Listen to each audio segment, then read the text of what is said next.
we call the Twilight Zone. Steve Kerr, and you look at Steph and Clay, and even Draymond with his lack of Has it 2 in a row.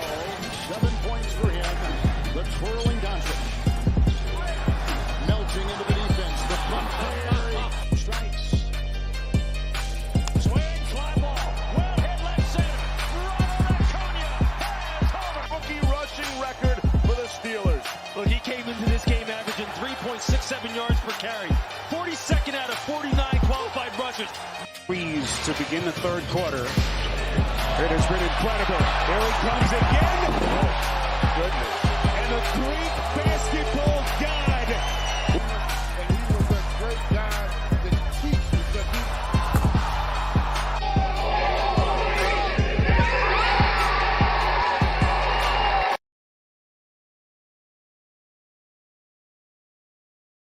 What is up, Rally Town family? Good evening. Welcome to the show. Man, do we have a good one for you tonight? We're kind of kicking it back and throwing it old school here. Aaron, welcome. Hello. We got a little town hall status for you. We do have a little bit of a game plan tonight, but we kind of leave it more of an open forum. So if you guys have questions, please ask and let's get into it. But boys, how are we doing today? Absolutely fantastic. It's so good to see your guys' faces. Obviously, I've been following along with Ring 'em Up, but really just glad to be on the horn with you guys again after actually meeting Bobby in person a week from today, actually, or a week ago from today. Me and Bobby got to play some golf down there in was it Batavia? Is that what it is? Yes. Stone Lick Golf Course, an absolute treasure of Ohio. Didn't have my best day. I kept telling Bobby, I'm like this. I was like Dennis in Neither It's of Always us had Sunny. our best Like, days. this doesn't represent me. No, it was a great time. Yeah, it was beautiful weather. We got blessed with the weather. Drinks were flowing. We had a good time. Yeah, we had a great time. Toddy G, how are you today, sir?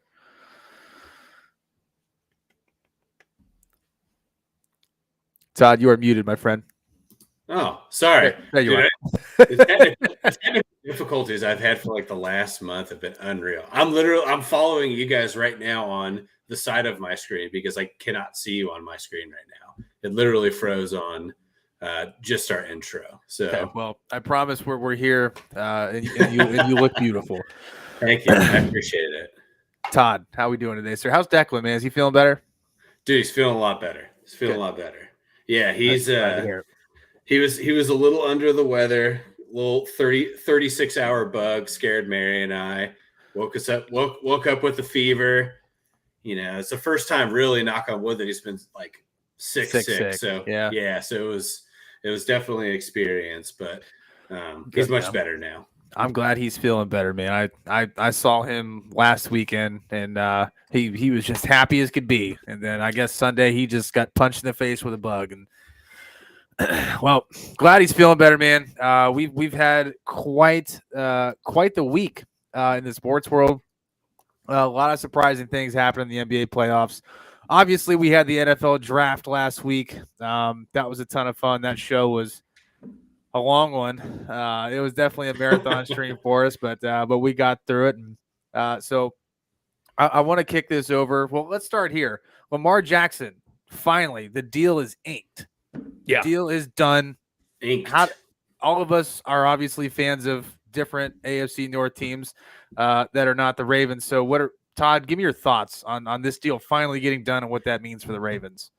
Well, I got to tell you, and I don't know how you guys feel about it, but I'm actually surprised that they were able to come to a deal before camp. This soon before camp even started. I thought that this was gonna get a stonewall for a little bit. I certainly thought Lamar wasn't going to settle for anything less than full guaranteed. I'm glad he came to his senses and thought, 67 to 70% fully guaranteed is enough to, just have 3 generations of wealth. But the Ravens scare me no more than they did the last 3 years, right? Because it's still Lamar Jackson. He's still injury prone. He's still an inconsistent over the field passer. So I feel fine. Like to me, it just seems like it's a weird thing for Baltimore to commit to. That's what surprised me the most. Yeah, I mean, I was definitely surprised that he got what he got. I mean, when he's turning down deals for 120 guaranteed, I mean, that's a lot of money. But he's now has the richest contract in the NFL at the moment. I'm assuming that's going to be changing soon on the Bengals front at some point. We'll probably get the details of that soon. But Aaron, coming over to you real quick. Obviously, there's been some slight news regarding Deshaun and some another person coming out, but I don't want that to. I don't want to. Well, if I can, that. Before we move on, I kind of want to just touch on the Lamar thing real quick. Oh, yeah. Sorry. I know you're good. I mean, in terms of the contract itself, I'm kind of with Todd. Like, I'm not really super worried about it, but of course, the Jalen Hurts contract happening, I think, really laid the groundwork for what we saw happening before the draft. I think Lamar kind of saw the writing on the wall, at least in terms of what his ultimate value was going to be. Hey, every quarterback that signs their next contract is the richest player in the NFL, and it's always going to be that way. You're going to see Herbert get his contract, you're going to see Burrow get his contract, and it's just going to keep step laddering from there. But the thing that's very interesting, and I think all of us will appreciate this for being AFC North fans, they had a tough time putting a good offense around him when Lamar was on a rookie contract. You know what I mean? I think that's the part that's being overlooked a lot is now you have invested so much in this position. And I'm not saying it's the wrong move, but the reason it doesn't scare me is because, they really had trouble. Their defense is always solid. The Ravens are, I hate to say it, a class organization, at least in terms of how they build their roster and how they're always continuously, whether it be playoff bound or, in time Super Bowl bound as well. Time will tell the story, but I don't think Lamar is going to age like wine and get better with time. Yeah. So a couple comments rolling in here. Brian, first of all, hey, what up, baby? What's up, Brian? Pop's coming in with a comment here. Said he listened to the press conference. Not only is he injury prone, he is out there. Soon to be an Aaron Rodgers type. I'm assuming that's from a mentality standpoint. Aaron Rodgers seems to be living his best life in New York right now. Definitely a much different feel for him there than obviously being in Green Bay. This is the first change that he's had in almost 20 years. So he signed exclusively for Knicks courtside tickets. I mean, he's already been to what, 3 games? Yeah, he's been to all of them. Good timing. So, no, I mean, yeah, that's great. But yeah, I mean, I would be more concerned if they had better weapons around Lamar. Signing Odell Beckham doesn't scare me at all because he's an injury prone man himself, and they're just signing a lot of liabilities. Yeah, drafting Zay Flowers means next to nothing to me too. Yep. Like you already have, you already have Devin Duvernay, and then you just signed the same exact thing. So I'm more worried about J.K. Dobbins than I am Lamar Jackson airing it out over the field. To be honest with you, that's the thing I'm more concerned about. And we're already seeing. Aaron kind of said it. They couldn't put a good offense together with Lamar on his rookie contract. We've already seen them not pick up the 5th-year option for Patrick Queen because they've already given the contract to Roquan Smith too, right? So then you see, once this monster contract starts hitting year over year, it's like, oh, we can't have. They're not going to have they're not going to have Humphrey. They're not going to have Kyle Hamilton. There's things that are going to suffer from having this big contract, and absolutely, it'll be interesting to see how the Ravens react to that because even Flacco's contract wasn't this, right? This is a monster deal. So I'm interested to see how they fill out on the defensive side of the ball after some of these first year deals and these recent contract signings kind of fade out over the next 2 years too. Yeah, no, yeah, you're absolutely right. I mean, Pops hit the nail on the head. Injury prone. Ravens are. If they can stay healthy, we'll see what that means for the AFC North and where they end up. But we still have quite a bit of ways to go before we hit the start of the regular season here. So a lot could change between now and then. Well, moving to the rest of the teams here in the AFC North, boys. Aaron. Mm-hmm. What's your reaction to the draft? What is your this is usually, as you quoted, your Super Bowl.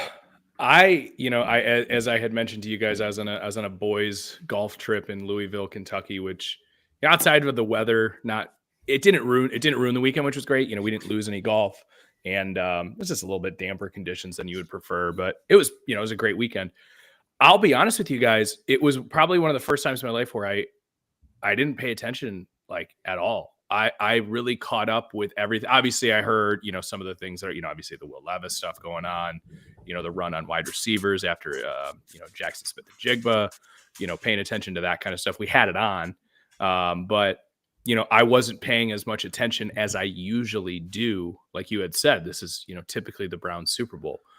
With that being said, not having a pick until the third round, I absolutely love what the Browns did in the draft. They pulled away some names that, frankly, I couldn't believe were there. And when I was doing mocks, I just didn't even bother, putting their names down. When I'm talking about Cedric Tillman, wide receiver out of Tennessee, with their first pick in the third round. He's a big body X receiver that can, be a wonderful first down, move the chains or red zone target.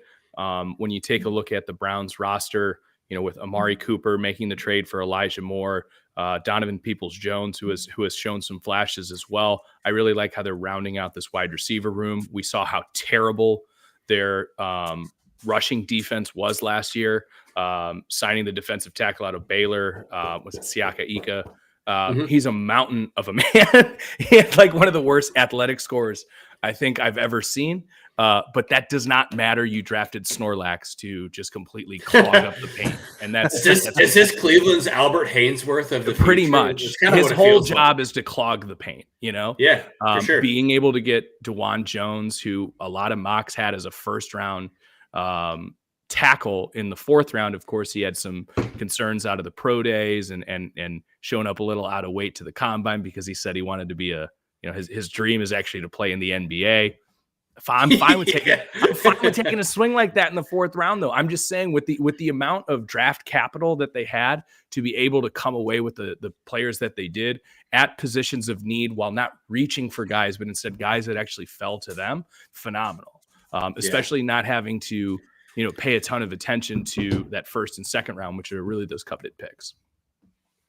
I got to tell you, so I got the opportunity to meet DeJuan Jones inside the Kroger that I shop at. Huge. And he is a monstrosity. I mean, I'm 6'4", 275. Like I'm a big dude. I felt like a dwarf next to this guy. I mean, his forearms are bigger than my calves. It's unreal. You think you could get around him? Rip swim, just a quick rip swim. I might be able to get around him, but I think the person you left out that I was most surprised that fell in the sixth round is Whippler, the center from Ohio State too. I mean, that's kind of a gift based on where things fell last year, right? You sign in Harris, right? His last name's Harris. Mm-hmm. Well, he was in his third year drafted last year. Yeah. We drafted him 3 years before. He was going to assume the starting position after ACL tear, first preseason game, if I'm not mistaken. Mm-hmm. And then Pochich goes out and plays well. I believe you guys brought Pochich back for another year, right? Yeah. So a lot of depth there at the interior offensive line. Whippler's a guy that played guard and center for Ohio State. So that's a great value pick. I mean, I look for, when you look at day 3 and you're kind of watching rounds 5 through 7, you're looking at like, what's the ROI here? And Whippler's the guy that could play for the next 12 to 13 years in the NFL based on just general talent. Yeah, they grabbed a couple guys that, when I was doing my mock, it wasn't necessarily the guys that I picked, but certainly the same ideas.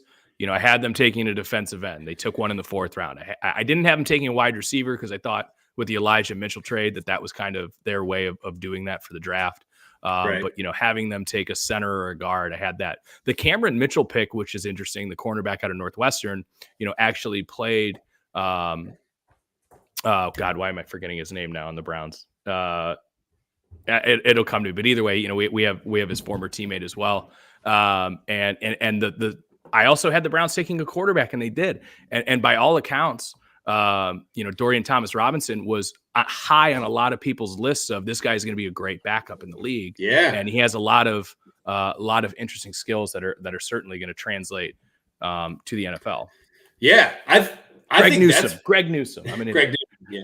So I think that was one of the biggest things I was surprised out of this draft was the volume of quarterbacks selected, right? We had 13 quarterbacks selected in this draft. I mean, guys like Sean Clifford getting drafted. You had Hayner from Fresno State get drafted by the Saints. A lot of good value. That was who I had mocked to the Browns was Hayner. Yeah, I think that he's a guy that, you know, if you're looking at New Orleans, obviously they just bring in Derek Carr, and you know they've committed to him for the next 3 years.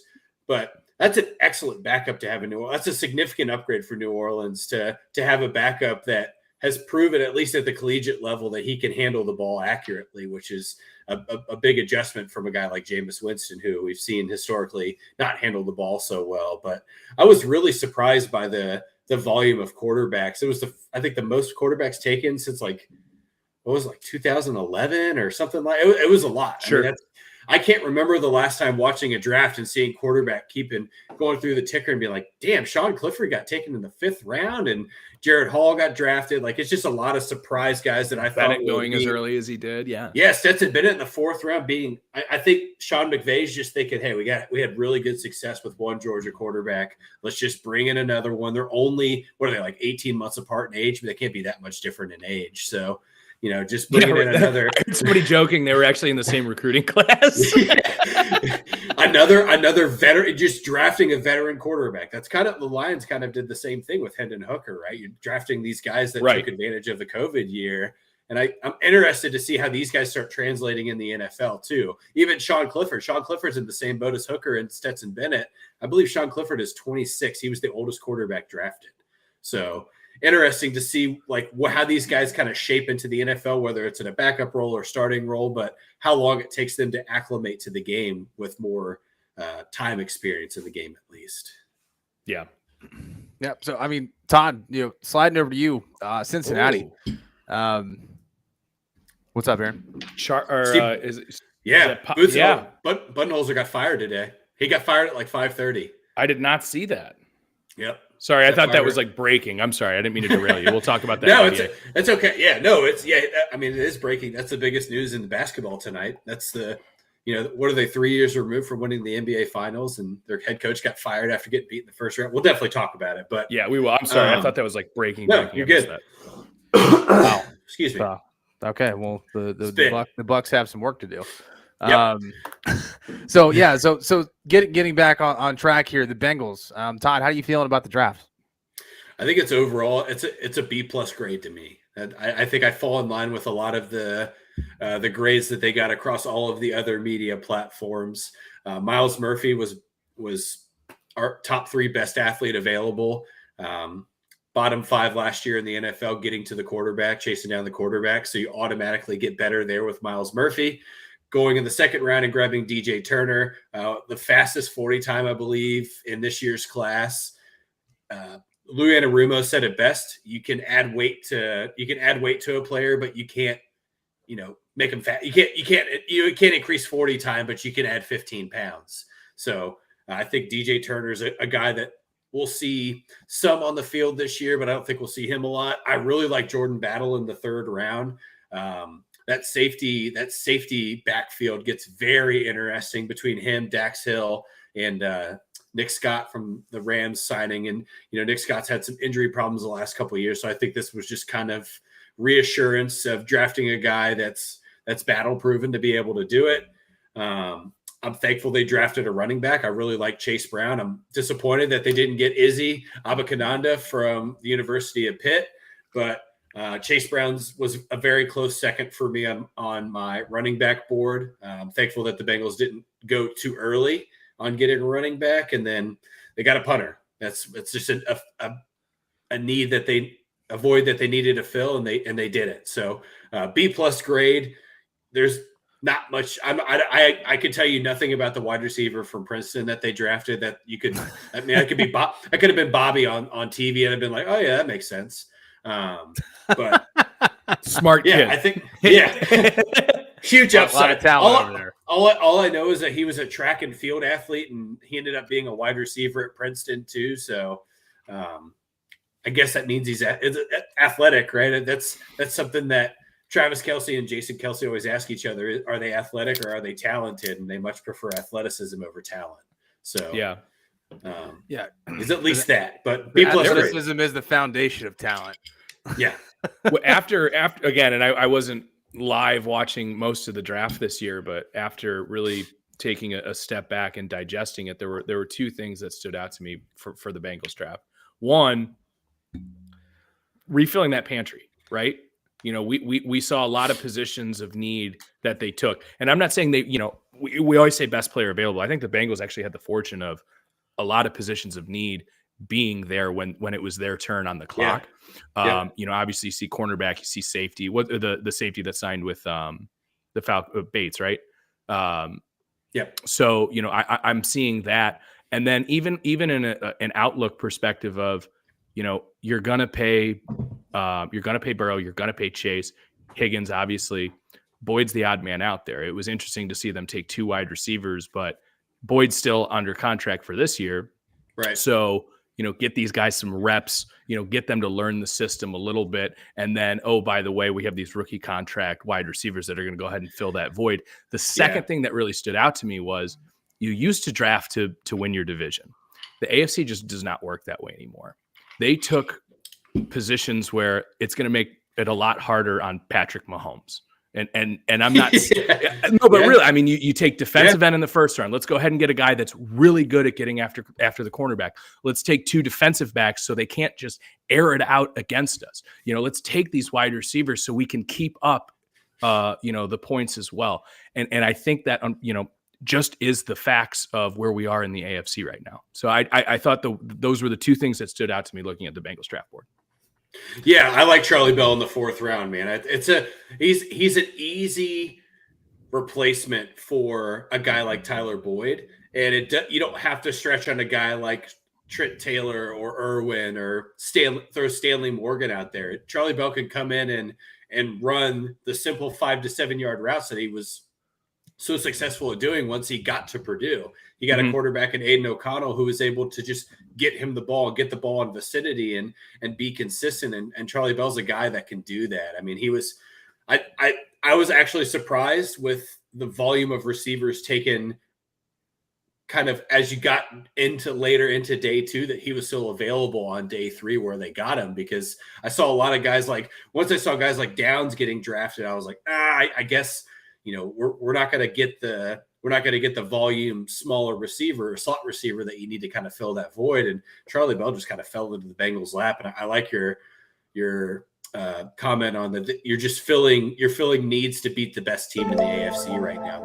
That's absolutely the case. And they've been in the AFC Championship game in the last 5 years. So there's no shame in doing that. You know what I mean?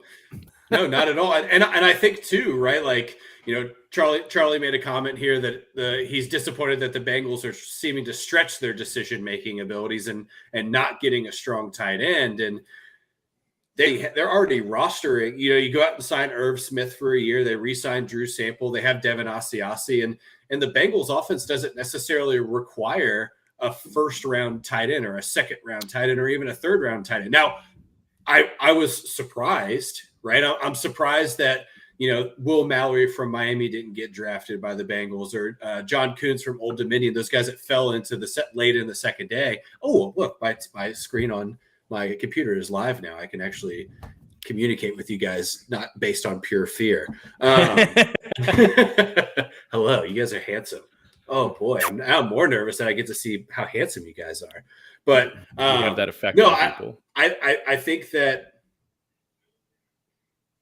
not going and getting, you know, a Michael Mayer or a Tyler Kraft or a Sam Laporta. Now, you know, Corey and I agreed when we were doing our mock draft that Sam Laporta was the right fit in the 3rd round, right? That's where we had him in our mock draft, was in the 3rd round. So once you got past kind of that top 5 or 6 of those tight ends, then you're just kind of drafting based on potential. And the Bengals signed 2 tight ends immediately after the draft was over, one of them being the tight end from the University of Houston that was top 10 in receptions for college football. So this was a deep draft for tight end. You could afford to not draft somebody and still go get somebody. Well, the other thing too is, you know, it's opportunity cost. I completely understand Charlie's comment there, but who am I taking away to put that tight end on the roster? And I don't know that I necessarily would want to with who the Bengals took. But the other thing too is you can never look at the draft as a 1-year fix all. I think the Bengals are in a position right now where their roster is sound and solid, and you do have the ability of not only taking best player available, but maybe a couple picks where you go, all right, we need a receiver here, or something like that.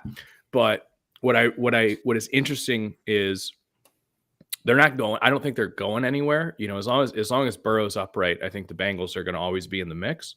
So, what's stopping them from going and addressing the tight end next year? Yep. You know what I mean? Yeah. And look, and don't forget that Irv Smith is a guy that, when healthy, is in the end zone. When healthy. And obviously that's the caveat, because he is an athletic freak, but he's, Sure.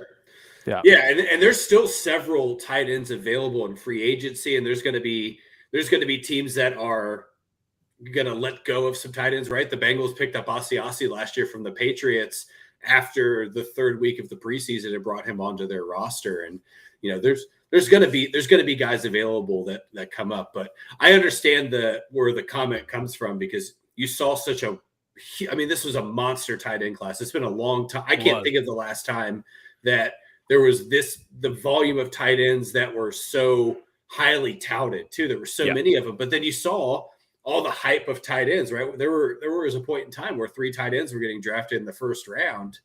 And then all of a sudden there was one, and it was Luke Kincaid to the Bills. And I think a lot of us were like, what the fuck? What does that mean? Why would they draft another tight end? And then you saw in the second round, it was like, oh, Michael Mayer's gone, or Sam Laporta's gone, Michael Mayer's gone, Musgrave is gone. And then it was just like boom, boom, boom, boom, boom. And I think the Steelers did a great job of getting Darnell Washington in the third round. I think that's for what Kenny Pickett needs and what that offense needs, he fills a big void. And it's not a knock on Kenny Pickett at all. It's just when you look at the Steelers offense as a whole, and you're looking at an offense that's built on getting open, right? That's what we've learned from Matt Canada. It relieves pressure from guys like George Pickens and Deontay Johnson, and it gives Kenny Pickett more option over the middle of the field. So I'm interested to see how the Steelers use him, especially with a pretty deep tight end room already. Yeah, I mean, if you can't hit that guy at 6'7", running across the middle, right? Between him and Freiermuth and Gentry, I think the smallest one's 6'6", 270, right? Yeah, it is a crowded elevator if those 3 are on it. The tight end room there in Pittsburgh is huge, but and Cam Hayward's brother, right? He's still there too. Yep, he's still there as well. The Steelers had kind of unique draft, for Steelers.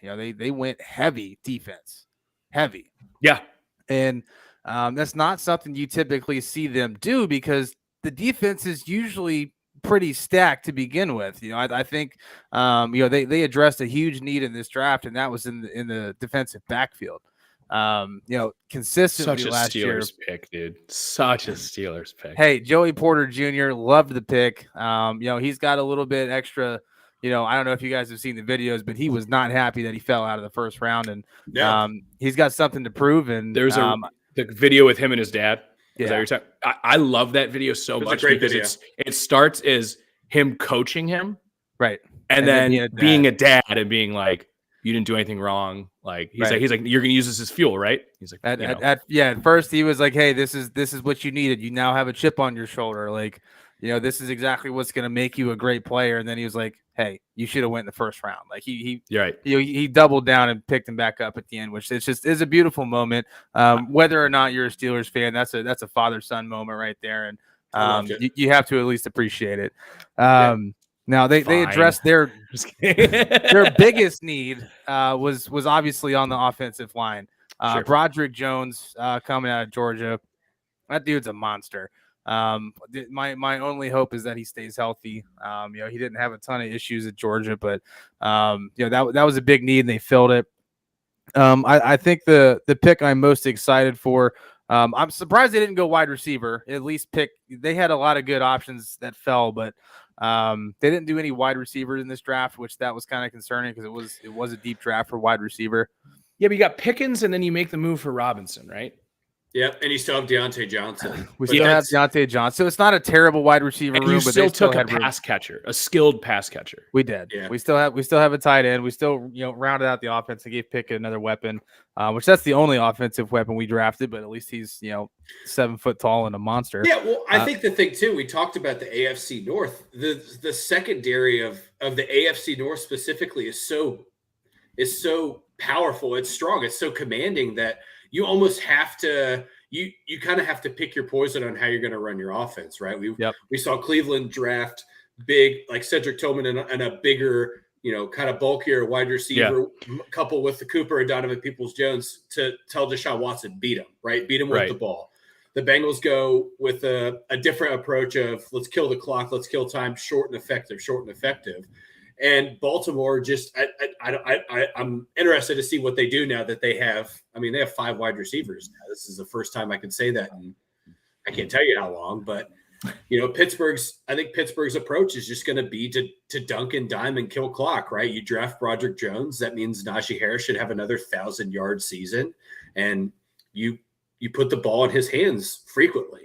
A healthy Najee Harris is a scary running back. It's a very effective running back in the NFL. So. Yeah, and tackle was a big need for them. Absolutely. There's no doubt about it. Is it? I don't want to be sexy on draft day. You know what I mean? I really don't. Rarely do those drafts really work out. And also, I got to just touch on Ryan's comment here because I'm pretty sure he's roasting me, or I don't know if he's trying to tell me that he likes the Tillman pick. But it's probably a roaster, and that's a little bit of a roast. But either way. I mean, I actually think the division drafted well, and whether I'm looking at the Bengals or whether I'm looking at the Steelers, and again with limited draft capital, looking at the Browns, I think between these 3 teams, and here's the thing: we do this song and dance every year, right? I have no idea. That's the thing. The greatest picks in the world can be awful. The weird looking picks can look like genius moves, and then more often than not, everyone's gonna be about pretty average. So when you're looking at those picks that just don't pan out. Exactly. It happens. I do have to quote this because I know you guys took Broderick Jones and Darnell Washington. And of course we saw the Eagles draft every single guy from Georgia possible. And of course, half of Georgia's defense that was eligible for the funniest comment I saw post draft was there hasn't been this many Georgians in Pennsylvania since the Gettysburg Address. Wow. Since Gettysburg. And I don't remember who did it, but I have to. It was that's not my joke, but it was phenomenal. So that's still there. I like it. Carp coming in saying both of them. Tillman was a top receiver in the NCAA until he got hurt. By the time he came back, Hyatt took the show. So, yeah, that's right. Tillman was hurt most of the year last year. That's right. Yeah, no, he really was. But if you watch it, I mean, and when I say watch his tape, obviously I'm watching the same YouTube highlights everyone did. I'm not dialing up, actual fucking rollers and projecting it against my basement wall, which I could, but my wife's not giving me enough space down here. You know what I mean? I already got enough real estate down here taken up. But no, it's a move that makes sense though. I was surprised it was a wide receiver, but what I like about it is I think the Browns are actually leaning into what they need to do to compete in this conference.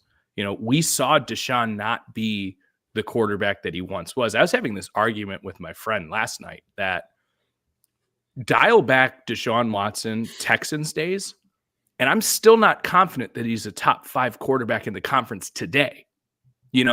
Back then, no doubt. It's just a completely revamped conference at this point. So we need the firepower. What the Browns wanted to do last year, and let's face it was a complete wash. Everything that Brissett gave this team was phenomenal. We appreciate all of it. We knew there was going to be the rust that comes with, Deshaun on the field. But he needs to amplify this roster, but you don't need to make it a one-man band, No. I like what Amari Cooper brought last year. Obviously, you have Nick Chubb, Tillman, DPJ, making the Elijah Moore trade, investing in David Njoku, who has shown over the last 2 years that he can be, one of these, tight end ones. Tight end. Exactly. Yeah. So we're gonna have the ability to put up points. I believe that this year. I'm still a little nervous on the defense, but I love bringing in Jim Schwartz, and I love the moves that they've made in free agency and the draft. Let's just see if it can work out on the field. I've had too many off-season championships to put a banner above my head. So we're taking a new approach this year. Yeah. Well, I will tell you. Go ahead, Todd. No, so I was going to say Cart brings out before we set. I want to segue into the Lions too because I think it brings up a good point on Hendon Hooker. But I'll let you digress and then we'll get into Detroit. No, I just want to say, I mean, the AFC North has the potential this year to be the best division in football. I really 100%. Believe that. I think every team drafted exactly what they needed. There's a lot of skill. Defense is going to be strong. It's going to be a nasty division to play in this year. We're probably going to see, a lot of injuries too. I mean, we typically do, but the AFC North is going to be a division of football that is going to be exciting to watch every Sunday. And it is, what's crazy is it is every year. Right. Like we wanted to crown the AFC West at the beginning every year. What happened? No, just AFC North, just two teams going to the playoffs, just like every year. Yeah, it's crazy how consistent the entire division is. Every year, it's fine. Actually, no. I think last year was one, right? Because it was just the Bengals. It was just the Ravens too. The Ravens did make it. Oh yeah, okay. They played the Ravens in the first round. That's right. You guys have a much shorter memory of how the playoffs fucking started last year. Well, I mean, if the Steelers aren't in it, I'm not really, I'm not here. So, boy. I still love the playoffs because if I didn't, I wouldn't watch them. All right, Todd, let's get into it. You wanted to segue into Hendon Hooker and the Lions. Lions also had a pretty strong draft as well.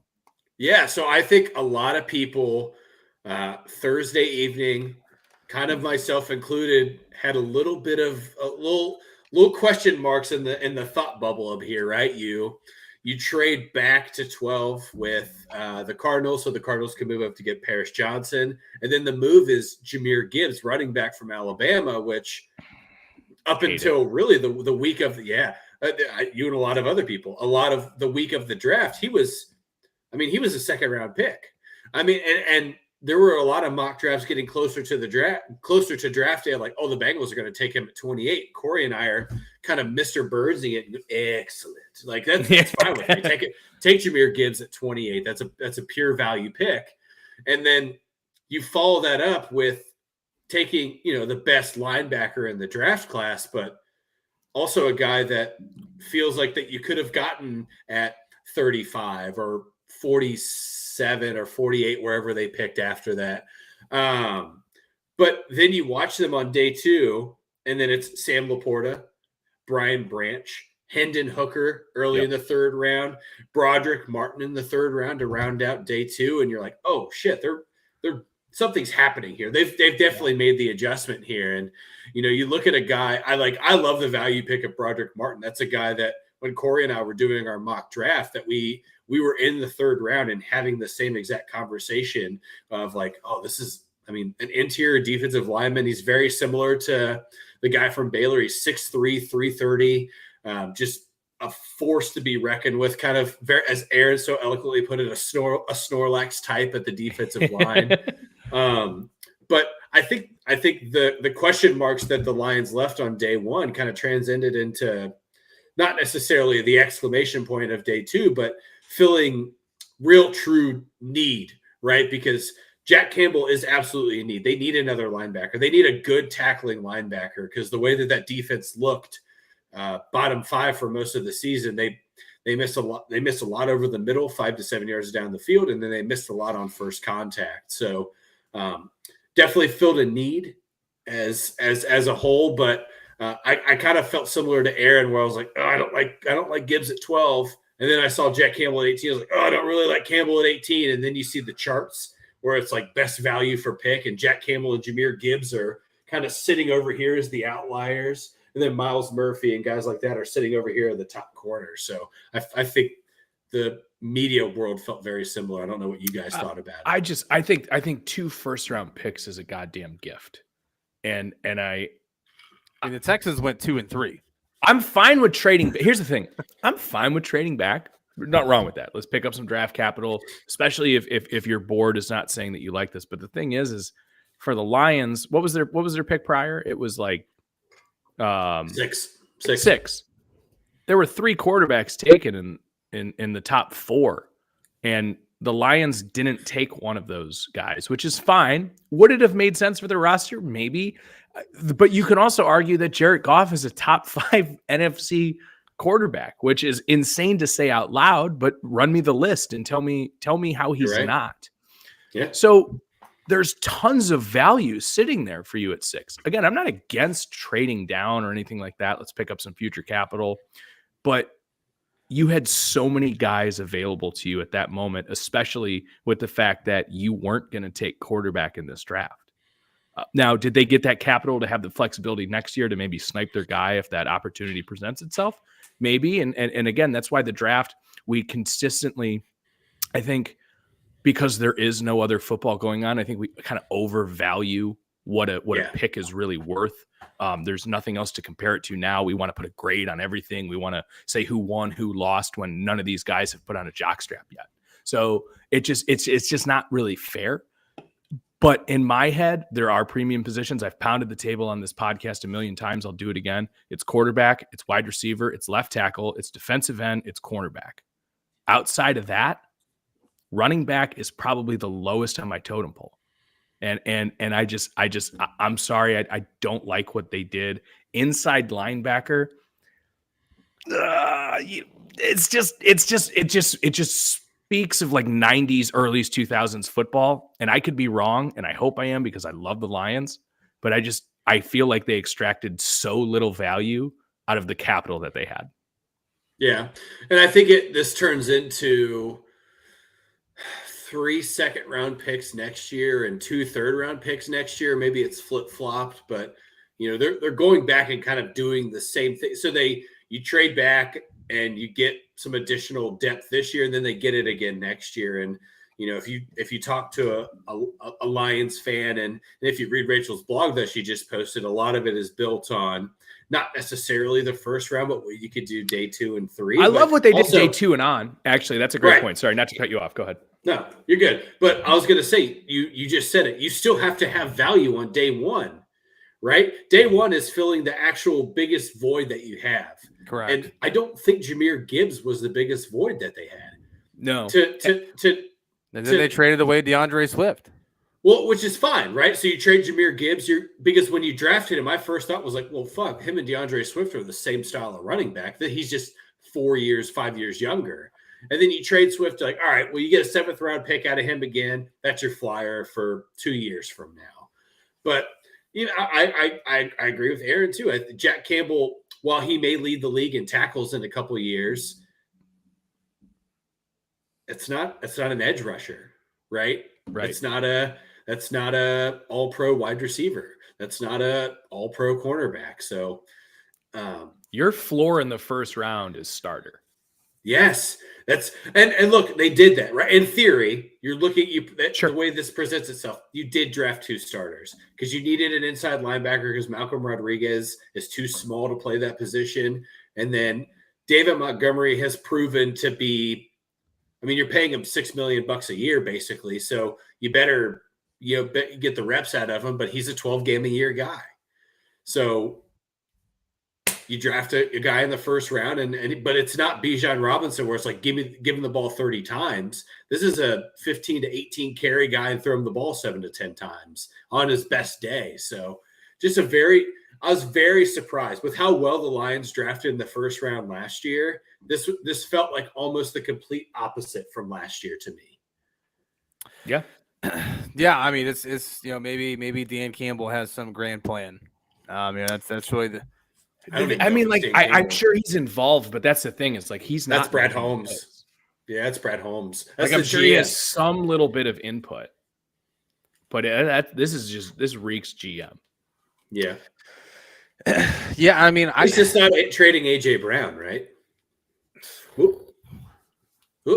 Yeah, I mean, I think coaches need to have a little bit more say in the draft room. Obviously, there's some GMs that they've earned that respect of making the picks and then having the coaches do what they do. I was gonna say, you say that, but then even like Bill Belichick has been a phenomenal coach. He's been a not great GM, and then look at Bill O'Brien.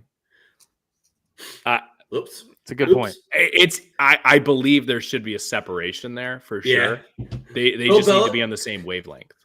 Bill Belichick did the smartest thing he's done as a GM drafting. He took Christian Gonzalez. You're like, oh, best available. Fell in my lap. I'll draft him. And everybody's like, oh, man, this is perfect for the Patriots. Like, well, no, they took the best athlete that was available that for most mock drafts was gone 7 to 10 picks ago. So it's not like he's a genius. He just did the right thing. Yeah. No, it's definitely easy to take best available. Carp coming in with a comment a couple minutes ago said it's also cool that the Rams drafted teammates. Love to see Stafford and Stetson Bennett back together. Made the same joke earlier, buddy. Made the same joke earlier. You and I are always on the same page, my friend. That is fun. So, who won draft day? Who won the NFL draft? Who had the highest, in your opinion, the highest graded draft? I put money immediately after on the Eagles to win the Super Bowl. I think they had the most complete roster, and I think all they did was make it better somehow. No, I would take their second unit against the Cardinals right now. Yeah. Look, I think you look outside of the first round. Obviously, like you get Jalen Carter, you know what he is for the most part. I don't know what Nolan Smith is in the NFL yet. I know what he is athletically, right? So if you're talking in the generic says they took the most athletic player there. But then to go out and get like Sidney Brown in the third round from Illinois, who, I mean, he's a guy that was in a lot of mock drafts early too. And then obviously Kelly Ringo before the Ohio State game was a first round pick. And then Marvin Harrison Jr. kind of waxed him a little bit, and he turned into a second or a third day pick. And then you go out and get your fucking backup in Tanner McKee from Stanford, who similarly in a lot of mock drafts was round 3 or 4, and the Eagles got him in round 6. And he's an athletic quarterback. So yeah, I don't know. I think Aaron's right. You got to go Philadelphia. My joke answer is Thursday Night Football because of the AFC South just drafting 3 quarterbacks. Like, you're going to see Trevor Lawrence v. Stroud or Richardson v. whoever, Levis. Like, it's going to happen. You're going to get a lot of Thursday night just debauchery. So the winner is Thursday Night Football. No, do we think Will Levis dropped because of the mayo and the coffee, or did he just drop because he wasn't the most talented quarterback? I think people realize that footage of him throwing inside a dome with no pads on doesn't translate to being a good NFL quarterback. I think that's what happened. Yeah, I think it's that simple. I really do. I mean, eating whole bananas doesn't help either, though. I mean, it's fucking weird. Weird is fine. Weird is fine if you're good. Like, nobody gives a shit if you're weird if you're good. Weird gets $245 I think it was oh God, what was his name? Who's the old coach for the Jets? Oh God, and he's been on ESPN forever. Rex Ryan. No, not Rex Ryan. Herb. Herm Edwards. Herm Edwards. He always used to say, like, I can have 3 or 4 of these guys. Can't have 5. Like, you can, like, the weird guys in the locker room or whatever. Right. You need a couple of them just to kind of keep everyone edge. It's like smelling salts, right? Gets a couple people going. Boy, I don't want 53 guys getting up for smelling salts on my team. Carp woke up this morning and chose violence. Said he couldn't win at Shit-Tucky. Why would he win in the NFL? Oh, don't get Todd going like that. I made this comment like months ago, and Todd, please don't kill me, but Will Levis to me is Zach Wilson. Oh, dude, you're not going to hurt my feelings at all. I said it very early on when Will Levis was in this whole top 5 pick that he's never been in a pro-style offense before. Yeah. He's never thrown the ball more than 28 times in a game. It's never been give Will the ball, get down the field, and win the game. They had Chris Rodriguez. If he doesn't get arrested, 5 times in 3 years in Lexington, he's probably a second or a third round pick running back. I mean, he gave up probably 400 to 600 yards a season of being suspended in games. This is not an exaggeration. The guy gets suspended 2 to 3 games a year every year in Kentucky. And Will Levis he never struck me when the whole mock came out and there was a lot of hype around him. I remember Corey bringing it up and being like, I guess, is it because he's 6'5", 230? Like, is that it? And then all the footage of him throwing inside starts. I'm like, yeah, but did you watch him against Georgia? Did you watch him against Tennessee where he couldn't move the ball 7 yards at a time down the field? So it's just Tennessee getting no better at the quarterback position to me. Seriously, they just didn't get any better. Yeah. I mean, going from Tannehill to Will Levis, it's definitely. But you have Tannehill for a year, right? I do. I don't think Levis is playing this year. I don't give a shit what the wide receiver position looks like right now.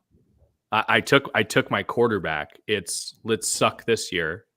Yeah, and we'll build up the roster going into next year with Levis in mind. Yeah, obviously, like people were talking about like Malik Willis. Like that's a sunk cost. Like they're not even that. Nobody's even thinking about that. That's just a sunk cost. Is he just basically a career backup at this point? He's EJ Manuel. Yes, that's a great parallel. I was thinking Seneca Wallace, but EJ Manuel was worse. No, Seneca Wallace had a great back career.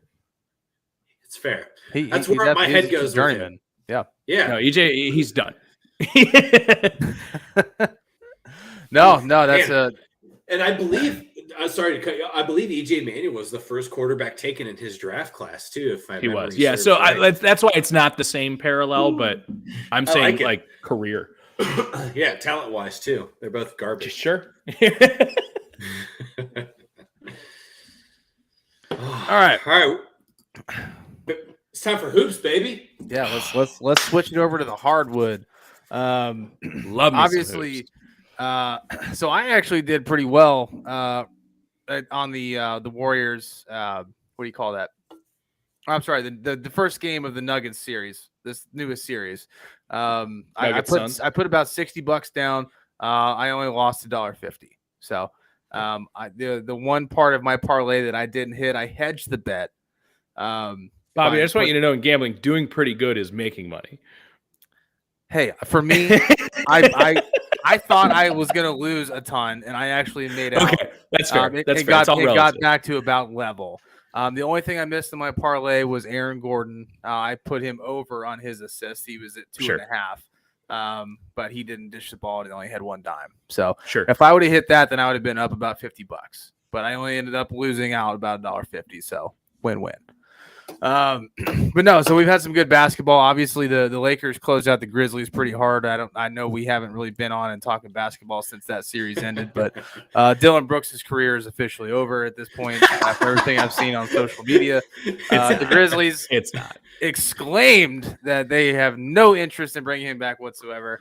His time is over in Memphis. He will certainly be back in the NBA. I think he has the talent to play in the NBA, but he just needs to get the head right. Here's my thing about Dylan Brooks. You can't shoot less than 30% from the floor and talk shit. You just can't. It's just like a pitcher giving up 7 runs a game and throwing at someone's head. You just can't do it. You're not in the position to be the ringmaster. So he said what he said. Role. Things happened the way they did afterwards. And Memphis said, well, we can't re-sign him. So let's just let him go and make sure the world knows, like, hey, we're anti-Dylan Brooks now. Let's make sure he's not a part of, John Morant beats up 17-year-olds, but Dylan Brooks can't talk shit on the court. Like, we got to make sure that doesn't happen. So interesting dynamic. It seemed like they were just trying to scapegoat him, which is fine. Yeah. But he wasn't the reason they lost the series. You can't shoot 35% from the floor. That's it. It's plain and simple why they lost. They couldn't shoot. Yeah, they're ineffective. Outside of the Game 4 performance from John Morant, where he absolutely went bonkers, you can't do what they did and expect to beat a Lakers team who has put together quite the squad since the All-Star break. Well, we said it, 2 months ago. Like, they started picking up momentum, disposing of Russ, bringing in D'Angelo, and the whole culture felt different. And now you're getting to see it firsthand. This Warriors-Lakers series screams Lakers in 6 to me. Yeah. No, I mean, I would probably take the Lakers as well. I had a little bet on the Kings to win that series, and I chose not to hedge against it once I crossed the Kentucky-Cincinnati border, coming home. I was like, you know what? No, I don't have enough money on this to hedge, but I meant it was like plus 255 or something like that. I threw like $5 on it. It was like nothing. But point being is the reason I was betting against the Warriors is they won 9 games on the road this year. This is not the same Warriors team, and I'll eat a bunch of crow if it comes to it and they somehow win this outright. And it could happen. It absolutely could. But the way that the Lakers somehow on the fly revamped this roster where it was built as a really bad big three, where it was LeBron, AD, and Westbrook, where none of that made sense. And now it reminds me a lot of the 2018 Cavs, where they took some pieces and turned it into like Larry Nance, Jordan Clarkson, bringing in some guys, like just making it so you actually have a roster and a rotation rather than 4 guys. And then the second anyone touches the bench, your bench is like a combined minus 80. The other thing too is LeBron is still LeBron. And I like at 38. It's remarkable. Unreal. I think I saw like a stat where it was the ticket sales for this game are basically like the highest we've ever seen for a second round matchup. Yeah. I'm not a conspiracy theorist, but the NBA is basically a championship game, a championship series in the second round. Love it. I was looking at the memes today where it was like Klay Thompson. It was like Klay Thompson looking dejected after game 1 on the bench, realizing he can't go 4 rings to LeBron because he also has 4 rings. Oh my God. The internet is undefeated. Undefeated. I will say that until the day that I die. The internet is undefeated. But yeah, no, we're getting some quality basketball. Obviously, we got the game tonight here. Actually, it's starting here in a couple minutes. Yeah. Starts at 9. I took the Warriors tonight with the spread. I actually did alt spread to 7.5 to get me a plus 100. I think the Warriors come out firing tonight. I think this is a 7-game series, Todd. Yeah, it's going to go the distance, whether it's 6 or 7. I think it is going to go deep. I mean, these are just two completely different teams, though. Like, it's just 2 different teams playing basketball, and it's which team's going to get the other team to play their game. That's really what this series is going to come down to. And if the Lakers can control turnovers and handle the ball well, then I think they handle this in 6. And if their perimeter defense struggles and Thompson and Curry and Jordan Poole get going early, like I mean the fact that they each had 6 threes in the previous game and still lost, that's remarkable, unbelievable. And then the Lakers collectively, I think, had 7 total throughout the whole game, and that's just you can't the math doesn't add up there. The Golden State on paper should have won that game percentage-wise what they shot from 3. God, the Lakers just ran the hell out of them, though. They did. They just run the hell out of everybody. That's the whole premise of what LeBron does and how he's so effective is that he can still just run the floor so eloquently, and and he can do it for 48 minutes still. Gosh, he can do it for 48 minutes at 38. Right, and having a guy like D'Angelo Russell who can run right next to him, too, it helps him a lot. I mean, D'Angelo Russell, take him for what he is. I think he's kind of not lived up to what he was supposed to be in the NBA, right? But you couple that guy with a guy like LeBron and Anthony Davis, like, he knows how to get to work, and he's not afraid to get in the trenches, and he gives LeBron the opportunity to stay a little bit cleaner. So it's really, I think really for them, removing Russ and bringing in D'Angelo, that was the piece that they were really missing to make this run. I think that was where Russ was afraid to get into foul trouble. D'Angelo Russell's, I mean, he's in Clay's face, he's in Steph's face, he's not afraid to get in Jordan Poole's face, and it doesn't matter. He's ready to get in the trenches. So I think the biggest difference too is it's the mentality, right? Russell Wilson is a former MVP. You're never going to be able to take that Westbrook. Or Westbrook. That's what I'm sorry. Wilson is also a former. He's not a former MVP. No, he's not. He's not. So he was. No. He was technically Russell wrong. Westbrook is a form, but you're never going to be able to take that fight, that dog out of him, right? Mm-hmm. So D'Angelo Russell, I think, has no problem stepping back and contributing when he can, playing a role. Sure, exactly, playing a role. The emergence of Austin Reeves, Vanderbilt, Westbrook couldn't do that. Exactly, he didn't want to take a back seat. The roster is so much deeper now when they diversified an asset, and that was really the best move that the Lakers could have done for this postseason roster, or for this postseason run.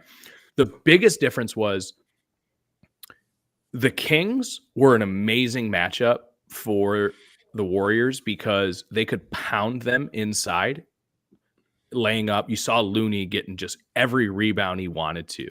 Sabonis kind of shrunk a little bit in the moment too. I think Fox was a dog. Like I have nothing, and you heard Draymond. He was hurt too. Yeah, exactly. Like I have nothing but respect for what Draymond did, or I'm sorry, for what De'Aaron Fox did in that series. I think the Kings will be back. I think they'll be better. We see this all the time. The young team that's just not ready to ascend. Yeah. The Lakers have been there. You've seen AD, you've seen LeBron be there, even D'Angelo, and just a little bit of opportunity. But the Warriors in game 7 against the Kings, they had to get up on a Sunday, right? To come back on a Tuesday, lay a fart like that. That's, yeah, of course, because they put all of their energy into that game. Steph had to go off for 50. Yeah. The Lakers are going to be able to control the inside. Looney is not going to be able to do what he did in that first round. You're not going to be able to run Draymond at center for 6-minute stretches. It's just not going to be able to happen against this Lakers roster. The Warriors had 3 guys that had 6 3-pointers. Didn't matter and I think the Lakers had 6 3-pointers in that game total. Lakers just pounded inside whole time. They're gonna keep doing that. They're gonna wear them down, and I like the Lakers in this series. I just think it goes the distance. Go ahead, Todd.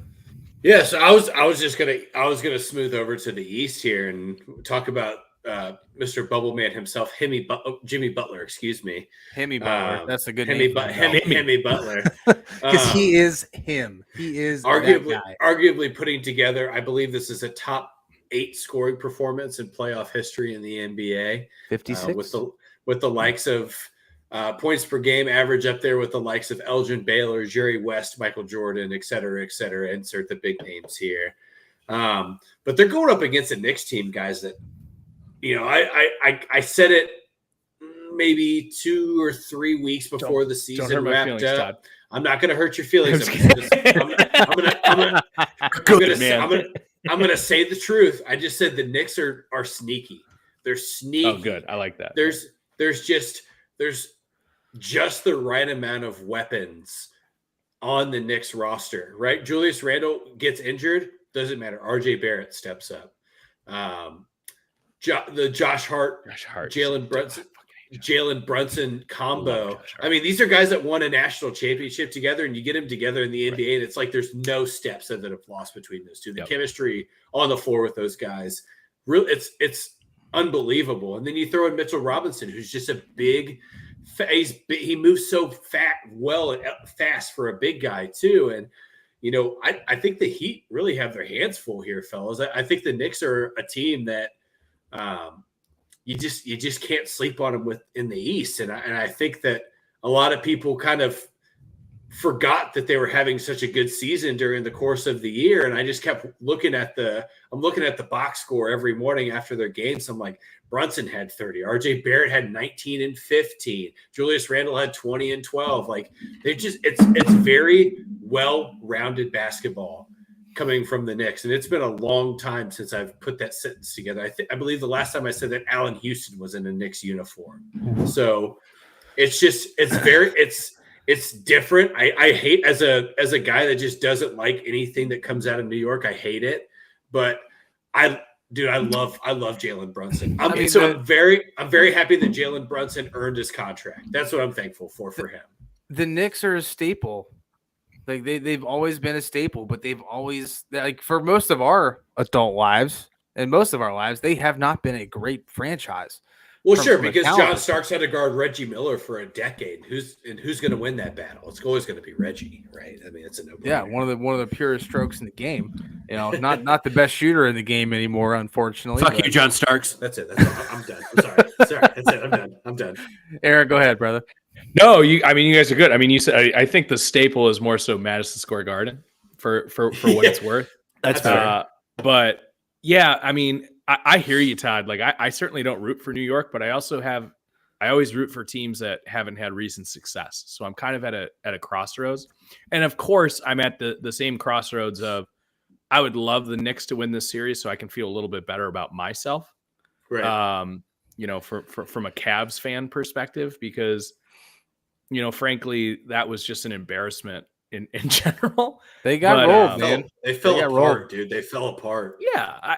And to be honest, I think that in general was a terrible matchup for us, but you know, we'll see what kind of moves they can make in the offseason. But it is frustrating, you know, to be like, you know, fuck, the Heat beat the Bucks. Also, quick shout out to the thing we'll never see again. Every number seed advancing into the second round, the 1, 2, 3, 4, 5, 6, 7, 8. That's right. We'll never Wow. see that again. I didn't even know that. That's crazy. Yeah. Yep. So because between the two conferences, at least one seed of every number is advanced. So That's insane. and what's crazy is, and it makes sense from the outside looking in of how much parallel we said was this season. You know, you saw an 8 upset of 1. That used to never happen, right? In the same way that we've never seen a 16 beat a 1 or you know, the 2 beating the 15 never happens in college basketball. It's not as outrageous to see now because the glass has been broken. But yeah, in terms of this series, I'm rooting for the Knicks, but again, this is another series where I think goes 6 at least. Yeah. So I want to double back to your comment there real quick, Aaron, and just kind of discuss like, so obviously the 1 through the 8's all advancing. It just is the NBA getting more competitive? Like, is it getting more even across the board to where it doesn't really matter where you're at? Because I mean, obviously the Lakers and the Warriors, outliers, you know, they kind of struggled midseason and crawled into the playoffs, and obviously you have a ton of talent, but are we seeing more of a balance? Yeah, 100%. I don't think there's. I don't think this playoffs. Let me take that back. I think this playoffs is the best example why I think the NBA actually is ready for expansion. I don't think we've seen as many superstars in the league as we have before. Take, you know, the early 2000s that you've seen. Interesting. You know, it was, you know, you got LeBron, you got Kobe, you got Tim Duncan, you got some, you know, Dwayne Wade. You know, Shaq's coming to the tail end of his career. I'm looking at teams that missed the playoffs that were in the play-in game, like the Thunder with Shai Gilgeous-Alexander. Dude's a superstar. Dude's a stud. I think, you know, 1 to 12, we've never seen as much talent in the NBA, and I think that's when you expand. I think you could put a team. Obviously, the first team, of course, is going to be Seattle. You could maybe argue Vegas after that, which would make sense because you have a couple teams, whether it be like Memphis. Like Memphis doesn't really feel like a West Coast team to me. You know, there's a couple teams that you could maybe, you know, shift over to the East because, of course, if you go Seattle, Las Vegas, you're going to have to move at least, you know, 2 teams over because those are clearly Western Conference teams. But yeah, that to me, Bobby, to answer your question is I think the NBA is actually ready for a 2-team expansion. I like it. Yeah, I think it's been a long time too since we haven't seen the 3-team tandem, right? I mean, since 2000, 2003, 2004, in that time era where, you know, we got into the I don't want to call it the super team thing because that's kind of overplayed, but where you saw 2 or 3 big names come together and get to the big playoffs threes, every year. Yeah. Thank you. Big threes. Where it originated. There isn't really that anymore in the NBA. Like there's not an organization where I look at their roster and like these 3 guys score 85% of their points game in and game out. You look at a team like the Knicks or like the Cavs who are in the playoffs or like the Hawks, like these teams that have 5 or 6 guys that any given night can swap out that leading scorer role. And Aaron's right. Like if you are going to expand expand, right, which the NBA is talking about it, obviously Major League Baseball is talking about it, you're at the right time because you're in it's almost kind of like the transition period of superstardom. We're seeing the changing of the guard of the older generation of superstar transitioning into the new generation of superstar. And it's not all just in big markets. It's been a long time since we've had that. Yeah. No, I mean, I would agree, man. I mean, it's crazy how like I've just felt like there's been such a balance in talent, and anybody can beat anybody on any given night. Now, whether it goes to a series of 7 like the playoffs do, that's another thing. But like throughout the regular season, I just feel like even with the Lions and the way that they were, and there were teams that had advantages and disadvantages throughout the course of the season, but it's like any team can beat anybody on any night. Mm-hmm. And I don't know if I've ever like felt that in the NBA, at least in a long time, where it was just like there was just you have 3 people on your team that can go off for 30 points apiece. Yeah, no, what it is now is it seems like every team has a guy who can go off for 40. Yeah. Yep. It's a way different league. Obviously, we talk about LeBron all the time in terms of, what he's done for the league. Steph Curry in the same way, man. I mean, it's just an entirely different game now. Everyone thinks they can hit that 3-point shot. I'm talking to you, Jordan Poole. It's just it's. Did you see that faux interview that was put together by like AI with Jordan Poole? It was on TikTok. I don't know if you guys saw it. I should have sent it to you, Todd. It was hilarious. Bold opinion. That was the right shot. He basically somebody like dubbed over his face and did like a deep fake, and it was just like, oh yeah, there were a couple baddies in the first row, and I just wanted to pull out and impress them, so I shot a 40-foot three, didn't go in, and just started talking a bunch of shit. It was hilarious. Go back and watch it. They were doubling Steph, and they were gonna say anybody else can beat us. Jordan Poole was having the best game he's had in the playoffs the entire year. Yeah, did he take it a little early? Probably, but I'm not confident that they would have gotten a more wide open shot. That was it. Best available shot. Yeah, I mean, I don't disagree with the shot that he took. I mean, honestly, I don't. He was having a great game from the field. And obviously that's a little bit deeper than he typically takes it, but I mean, at that point, he's probably made that shot quite a few times. Yeah. Whether it's in practice or messing around, but I've seen him hit it in a game. Yeah, I mean, yes. when it comes to game time in that type of a pressure situation, I can't say I've ever been in a pressure situations like that, but like, when you're that open, you don't think like you're just like, okay, like I'm open, I got to shoot, and wherever you're at, you just put it up. Right. And yeah.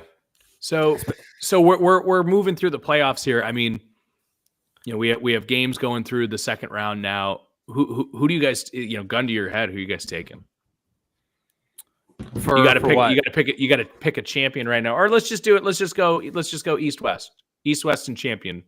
Everything on the board right now. Sixers, Lakers. Wow. Okay. Whoa. Holy shit.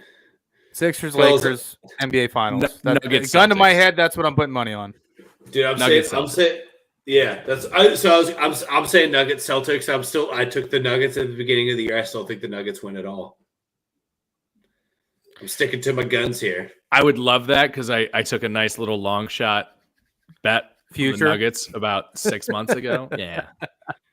I'm just waiting to hedge against it too. Aaron, who do you have? I love the Nuggets. I almost think Joel winning the MVP was the best thing that ever could have happened for the Nuggets, because go back and watch the All-Star game introductions with Jokic. Guy doesn't give a fuck about anything but winning the championship. There's nothing that matters to him outside of, he's got the MVPs. He's gotten the, in my opinion, I think he's the best player in the NBA right now. I think he should have still won the MVP this year. I don't, because I bet on Joel at a good spot in the year. Okay, so you had money on it, but without the money on it, statistically speaking, Jokic was the most valuable player. He led in every statistical category that matters in MVP voting, and he lost. The problem with Joel Embiid didn't. He hasn't led in. this season. He didn't lead in one of the No, because the problem with that categories argument, Bobby, is I watched the game. Like, I watched the games, and I understand there's the MVP is a regular season award. I can't take Okay. anything that Joel Embiid has done in the playoffs this far and account for it. The ballots are already counted before the playoffs start, right? They just stagger the awards to have more news throughout the season. So in my opinion, yeah, Joel Embiid actually was the rightful MVP. Not to mention, as a Cavs fan, I've seen it multiple times. It's just voter fatigue, right? Can you make the argument that it shouldn't be a media-based award? Maybe, but there was also a 7-8 game stretch down the after the All-Star break where the Nuggets were just losing games to the Rockets back to back. Like, Jokic is awesome. He's great. They were the number 1 seed throughout the whole season. Joel Embiid was the regular season MVP. In my opinion. Yeah, I mean, I just don't know. I mean, I just feel like voters have an issue with giving the MVP out to the same person 3 years in a row. It's only happened to Larry Bird. Yeah, LeBron should have won it. Right. He should have had it 8 or 9 right. straight years. Yeah. Easily. And I think that's really a disservice, man. I think, if you truly have the best player in the league putting up the best stats and, on paper being the most successful player for their team and contributing, exactly what they need to be the best team in the league, I think they get it. But I understand the argument for Joel Embiid. He had the charisma, he had the energy, those non-trackable stats that translate and help your team win basketball. I mean, we can track the stats. He was physically dominant. He was. And not to mention, it sucked that the second game Joel Embiid was injured for, but I also watched them go head-to-head and Joel Embiid win outright.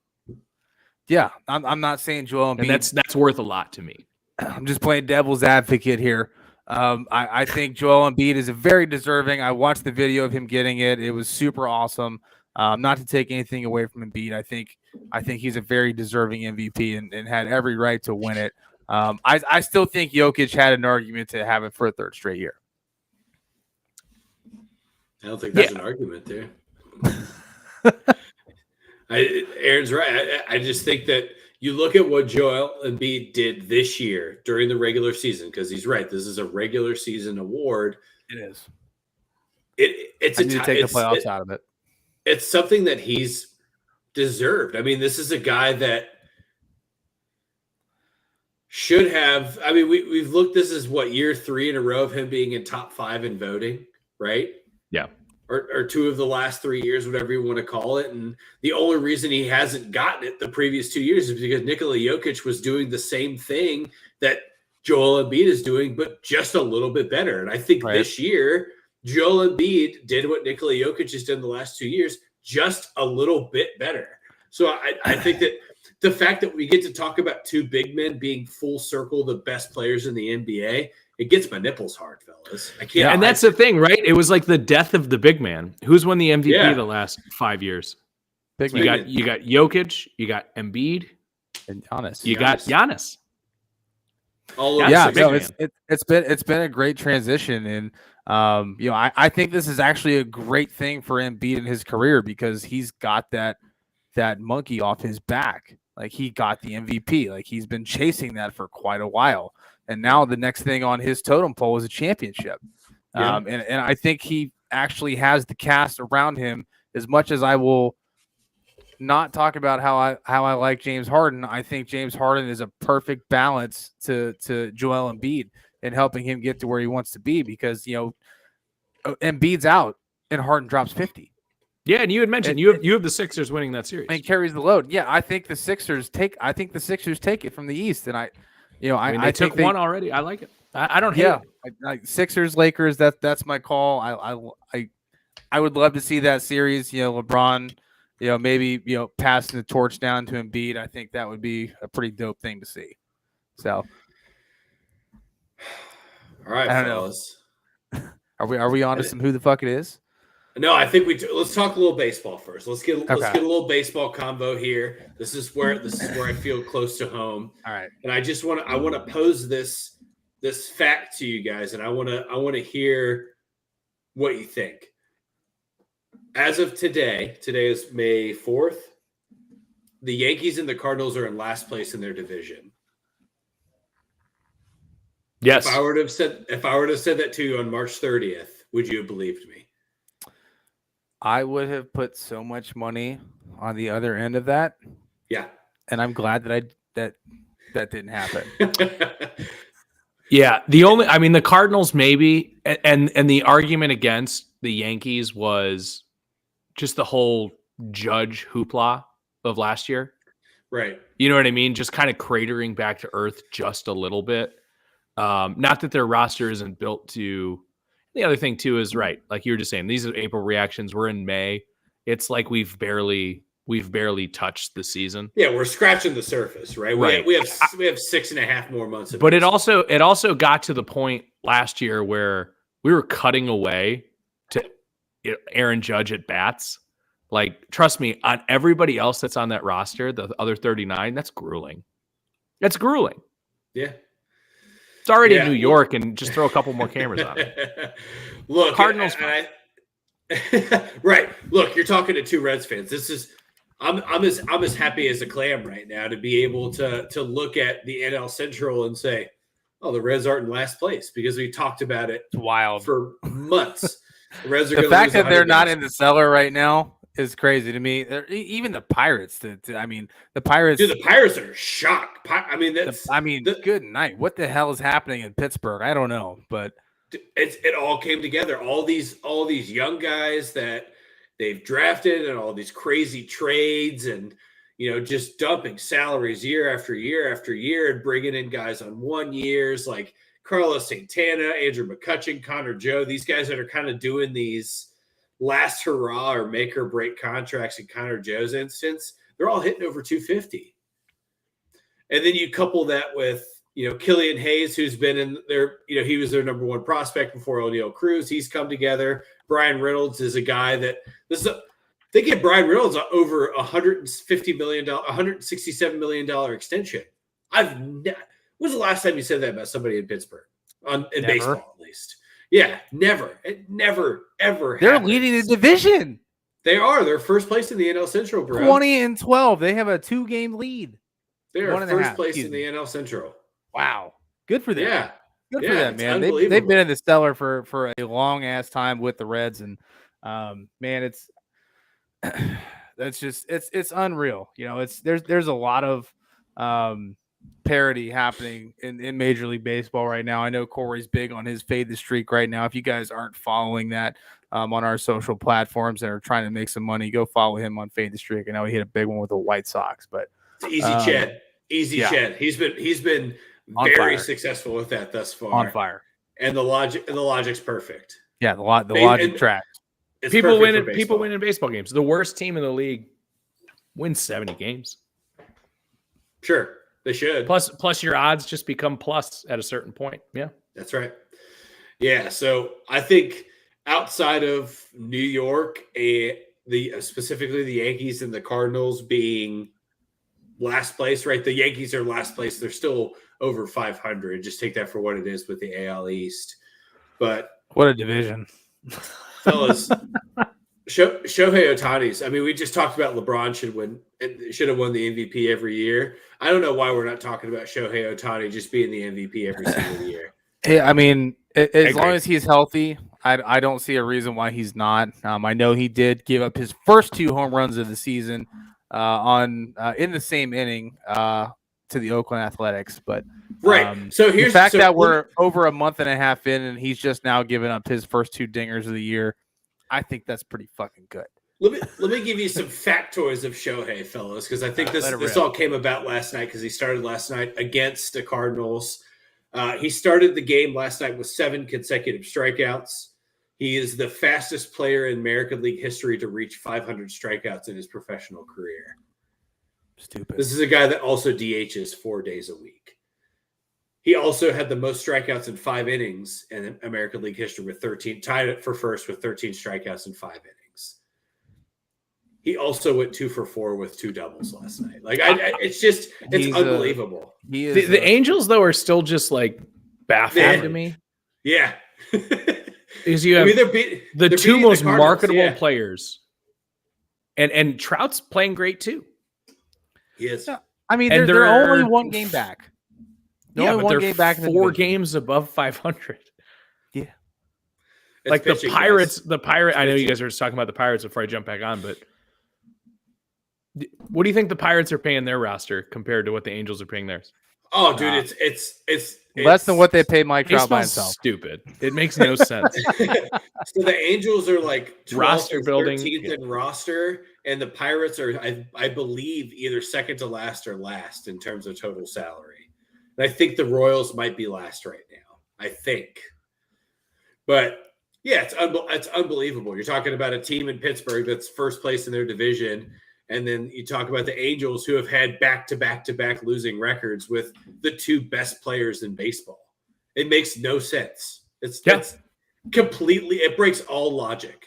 Completely. None. It does. Yeah, it doesn't make any sense. It's almost a little bit frustrating, too. And of course, we're all East Coast guys, so I don't get to watch a ton of Angels games, especially as much as I want. When the Guardians are playing the Angels, it's a 10:00 pitch, and it's like a Tuesday, Wednesday, Thursday night. Right. Probably catching highlights more than I am the actual game. Might be able to stay up and watch the first 3.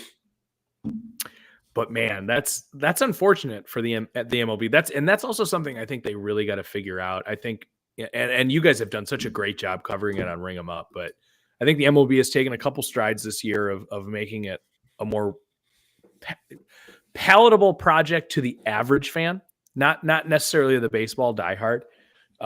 But I do love the fact that I can throw a Guardians game on at 7:00 and game's over at like 9:30, 9:45. Yeah, Major League Baseball shaved off 27 minutes a game. The best way that's huge. That's huge. The best way I can compare that is everybody. When you think about when you're young, right? When you're between the ages of, let's say, like 9 to 14. And your mom's like, you got to go to bed at 9:30. You're like, no, I'm going to bed at 10. Yeah. That's a big difference, right? 9:30 to 10 is a monster difference of time to an adult, whether it's a parent, not a parent, or an adolescent, whatever. That's a big gap in time. That's a much different time frame. And in terms of commute back and forth to a game, and now not everybody's kind of seeing the transition of this in terms of attendance, but if you are someone who can spontaneously go to a game and you live within 30 minutes of, Atlanta, Cincinnati, Cleveland, et cetera, you can go to a game, get back home, and you're not like, oh shit, I got to go in late to work tomorrow. You just got to think like, oh, right. I got to hit snooze one less time tomorrow than I normally would. It's completely different. It's changed everything. And I think I've had more people at work who have asked me more about baseball than have asked me about any other sport since I've worked for the company I work for. Yeah, because they're just so interested in getting back into understanding the game, who's popular, why should I watch it, when should I be watching it, et cetera, et cetera. And it's just because you can sit down at 7:30 in your recliner and you don't wake up at 12:30. You're like, oh shit, the game's still going or just ended. Like, no, the game's been over for 2 hours, and now you got to watch the highlights tomorrow morning. It's just it's a different environment. I love it. Bobby and I have talked about it a lot. It's the best thing Major League Baseball has done, and now we're starting to see some of the side effects of it. Right, like there's a petition right now there's a rule right now because of the pitch clock, where if a player is going to receive a standing ovation at a game, you have to create a 24-hour. Basically, you have to put an appeal in before the game. Yeah, and is that real? That's real. That's real. That happens. No, there just needs to be a guy in the press box who's like the common sense guy. It's pause. And it's like, this is a moment.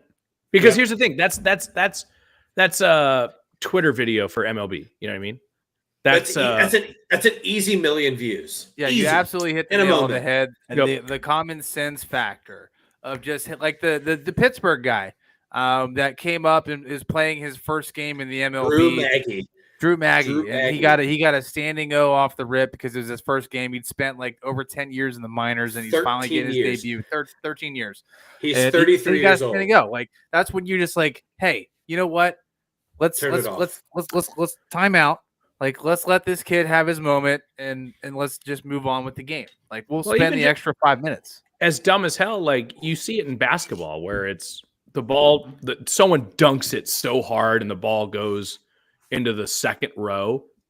It's not like they start the shot clock the second. Now the game clock keeps going, but we'll start the shot clock when they hand the ball. Exactly. You know what I mean? Let's just be fucking smart about it. Right. Let's not delay the game any more than it needs to be, but let's also not just escape these moments, because there is something very, not to steal this from Moneyball, but there is something very romantic about baseball, and I don't want that piece of it to be removed from the game. No. But I also don't need the human rain delays on the mound. Right, exactly. Like you still need to have that pace. And I love the pace that the game's at right now. I do too. I think it's a great thing for baseball. But you still have to sit back and smell the roses for a second, and enjoy the little things, as Woody Harrelson says in Zombie. I love it, enjoy fellas. The little things. Ladies and gentlemen, it is time. Let's go. Oh, perfect. That one. Who's got the air horn? Easy clip. Who's got the air horn? Clips. It is. There it is. Way to keep it clean for the YouTube, TikTok audience too. All right. You want me to lead it off? Yeah, that'd be great, because I'm gonna pull my first guy up. I gotta just get the. Okay. I've already got these boys pulled up. Let me. Sorry, I'm gonna be blinded here. It's a little bright on this side of the screen, but just bear with me for those of you that are watching visually. If you're hearing this, then we're all good. All right. Sorry, my headphones died. I apologize. I apologize if I cut anybody off. Oh, you're good. I do want to know before we get into who it is. Where'd you get that hat? Well, if you just go to rallytalesports.com and click on the link tree at the top of the website, you can very easily find our merch website. And if you use code RTS09, you get 10% off your purchase. You get what? Anytime. 10% off that purchase anytime. Damn, son. I'll have my first order coming very soon. I'm excited. I can't wait for my hat. All right. So for those of us, obviously we're getting into the last portion of the podcast here. I do want to make a quick stop here and say, hey, thanks for everybody that's coming through so far. If you're listening to this on Spotify, if you're watching right now, like, share, do whatever you can to help us grow and promote the podcast.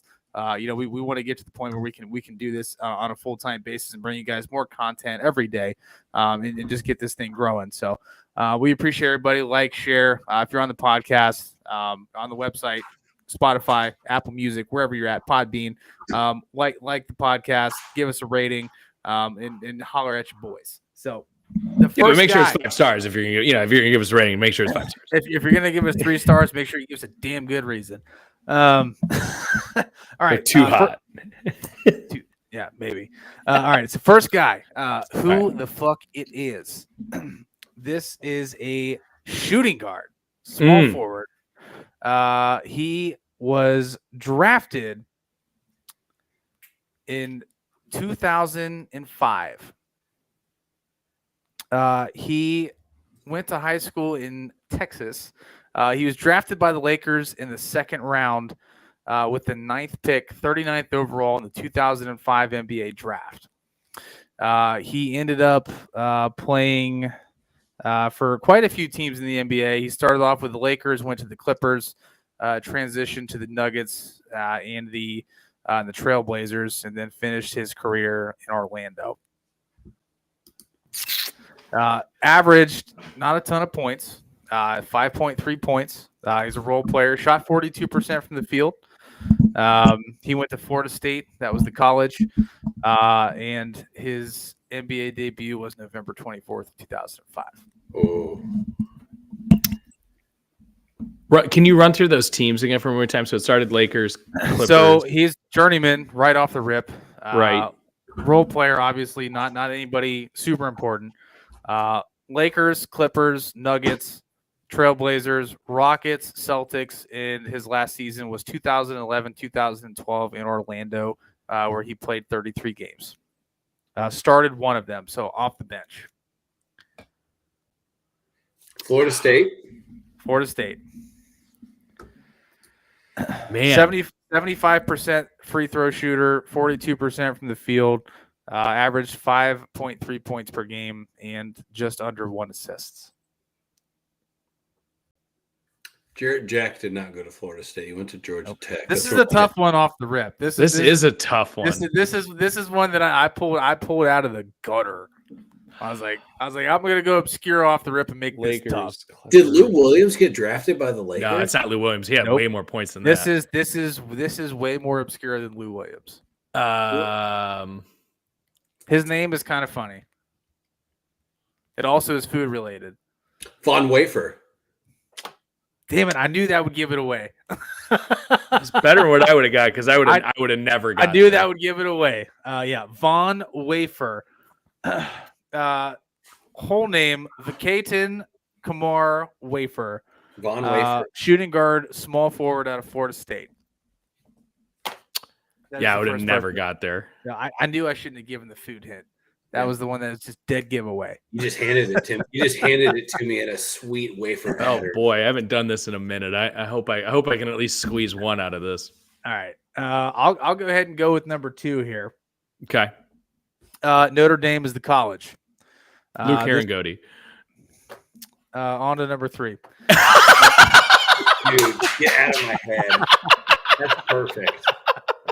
Perfect. Well done, sir. Perfect. Damn, that was fast. That was the first hint. Notre Dame. Who else? Herringody. All right. That's it. That's the only Last answer one. right now that I can. Wow. Okay, I feel much better now. Okay. Luke I'm Hansborough, glad I could pick you up went here. to Notre Dame that played in the NBA. All right. Last person that I had at least picked out. I'll get into some of the other ones that I was given earlier. All right. So this person he was drafted in 1989. He went to Tennessee State. He was drafted by the Portland Trail Blazers in the 3rd round with the 53 overall pick in the 1988 draft. In his career, he played for the Nets, the Nuggets. His longest tenure was with the Knicks. He was with the Hornets for a minute, and then wrapped up his career in Milwaukee. He's a power forward / small forward / center, so he's kind of versatile. Charles Oakley? Nope. No, because there had to be Chicago in there. What were the teams? Blazers. Yeah, so he was drafted by the Blazers. Drafted by the the Blazers. He did not play his first season, and then he was traded to the Knicks. Played for the Nuggets, the Hornets, and then wrapped out his career in Milwaukee. There's one big hint here, and I can't give it away. He did average 11 points, 3 assists, shot 50% from the field. It's not Glenn He had Rice. fucking weird, droopy eyes. He looked like a cartoon character. I can see Anthony Mason. R.I.P. That's correct. Rest in peace. Anthony Mason passed away in 2015. He did. Yeah, he looked like he would be a character in like Winnie the Pooh or something. Yeah, That's what he reminded like me. Eeyore Well, now I have status. to look him up. Yeah, Eeyore status. He always looked super tired. I don't know what it was, but Oh yeah, I remember this guy. those were the 3 that I came up with. Habitually No. exhausted. That's what I think of Anthony Mason. Like Victor Hovland. I'm just the Von Wafer one made me happy, and that's all that matters. Herringody was hilarious. Thank you for getting that like right off the rip. Notre Dame. Notre Dame. Luke Herringody. Luke Herringody. Whoa. That's like if you just said white guy from Purdue. I automatically just Well, say one of the black clues was played for the Cavs, so I got it. Oh, I didn't even get that. I didn't even get I there. know you didn't. I wasn't going to let you. I wasn't going to let Todd box me out. guy. I would have boxed you out if you would have said he played for the Cavs. I would have been in there like Who swimming. would have been? Yeah, I mean, he had a very short. He had a very Yes. short career, a 3-year career in the NBA between the It wasn't Celtics great. and the One of the Cavs. best basketball players of all time. It wasn't great. So So speaking of Cavaliers, my man here was drafted by the Cavaliers in the 2nd round. The 2nd pick of the 2nd round, actually. He went to UCLA. He was actually not lottery protected. I'm sorry, not lottery protected, draft protected, which means he actually got drafted by the Charlotte Bobcats off of the Cavaliers roster after averaging 3.5 points per game. You would probably best know him as a 3-point specialist, where in his career he averaged 43%. He played for the Cavs, the Bobcats, the Heat for 2 years, the Raptors for 2 years, the Sixers for 2 years, ending his career with the Lakers for 1 year as a small forward or shooting guard, but small forward as a 6'8" guy. Let that simmer for a little bit. My first thought was Mike Miller, but that's not even close. Nope. What year was he drafted? He was drafted in the 03 draft. Oh, I got it. So he was the pick, the second round pick after the Cavs took LeBron. Can I ask a segue question? Sure. Did he always wear a headband? I don't think you would know him as a headband wearer. You would know him as mostly wearing the number 24. I'm pretty sure he won a 3-point contest. Oh, okay. I'll let Bobby think about it. I know who it is. Go ahead. Just let it rip. I have Jason no idea. Capono. That is Jason Capono. Jason Capono. What a name drop. Very good. All right, let's move on to the next one I have here. Jason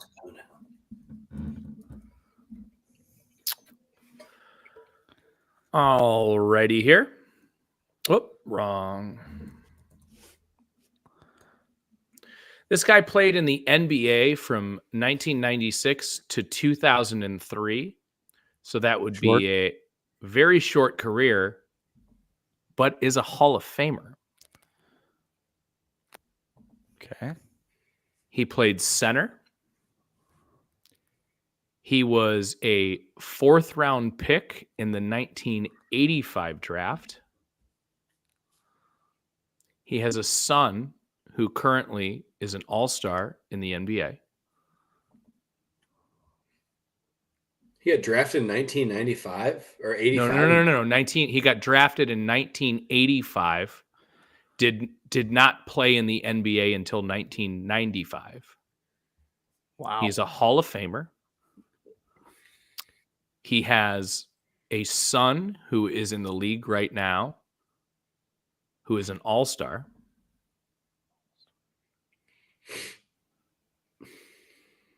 Who was he drafted by? Who do you like first season? Who do you play for? If I tell you the team, it's a very clear giveaway because he only played for one team for his entire career. 90. So his career was 95 to 03. He's 7'3". Oh, Manute Bol. No. You think Bol is an all-star? Oh, yeah. Oh, shit. I jumped to conclusion. I immediately jumped to Manute Bol when I heard 7 feet tall. Hall of Famer. 6-year career.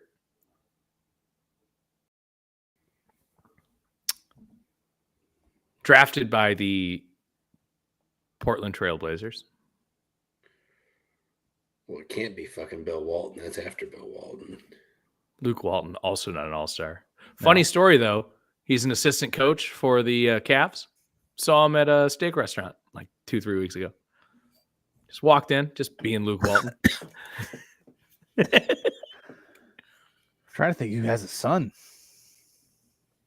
That's a lot of them are right now. Yeah, no kidding. It's not Del Curry, is it? No, that's actually a really good guess, though. But no, Del Curry played for Cleveland. Well, I mean, it's only a bad guess because there's no way Del Curry's in the fucking Hall of Fame. But 7'3", and he's not 7'3". Jesus Christ, Bob, what are you doing? His son just lost in the first round. Oh, Sabonis. Domantas Sabonis. Arvydas Sabonis. Arvydas Sabonis, because Domantas is the one. Yes, that would be yeah. He got drafted in 1985. Yeah, so he got drafted in 1985. Did not play in the NBA until 1995. he was a Olympic gold medalist for the Soviet Union. That's right, because the 30 for 30 with Vlade Divac in it shows him a ton. So Because the reason he's a Hall of Famer is because of how dominant he was when he wasn't in the, like, he was great in the NBA. Like, he averaged like 15 points, like, 10 rebounds, block and a half. He was great, but it's kind of similar when you take the NBA. It might not be the best comparison, but like Ichiro, where you're like, boy, if he had his whole career in the NBA, like that guy would have 4,000 hits. Yes, he was a force in the Olympics. Yes, he was. Exactly. So the interesting thing about the Basketball Hall of Fame is it's not the NBA Hall of Fame. Nope, it's the Naismith. Right. It could be anybody. Anybody. And that takes careers all over the place, and not just in the. I'm happy to have stumped you guys up a little bit there. You did, no, dude. That's great. That's tough. That's a tough one. Yeah, I forget that Sabonis' dad in the early 2000s was a dog. Go look up some Arvydas Sabonis highlights. He was like Shaq before Shaq, where it was like just dominant, but just so good with passing. Yep. In the post. Yeah. Amazing. Shocked the United States. All right. So I got one more here that I had prepared. So this guy was a first-round pick, 29th overall in the 2003 draft. We all remember the 2003. No. I'm sorry. I like throwing out DeJuan Wagner for any Cavs fan. This guy had colon problems. No, that's so terrible. I'm so sorry. So we have, let me start over. Cut. First round pick, 29th overall in the 2003 draft. He had a 10-year career, a one-time All-Star. He went to college at Wake Forest. Josh Howard. Yeah, nice. Nice. Him and Chris Paul played at Wake Forest together. Very good. Very good. They were Go run down the 2003 draft list. And you're like, I forgot about that guy. Yeah. Do we want to see how many picks in a row Todd can rip off of the 2003 draft? Oh, I want involved in this. All right, hold on. Do I have to go in order? Yes. LeBron, Milicic. Hold on. Let me pull it up. All right. I got to pull it up. Go. All right. LeBron, Milicic, Melo. Yep. Bosh. Yep. Wade. Yep. 1 through 5 accurate. It's not Andrew Bogut. Chris Kaman. Correct. Out of Central Michigan. Correct. Was it TJ Ford? No. He's 8. He's 8. I was ready for that one. I was waiting until we stalled at 8. You are missing the 3-point shooter from Kansas. Kirk Heinrich. There you go. Now it's TJ Ford. Mike Sweetney from Georgetown. Yep.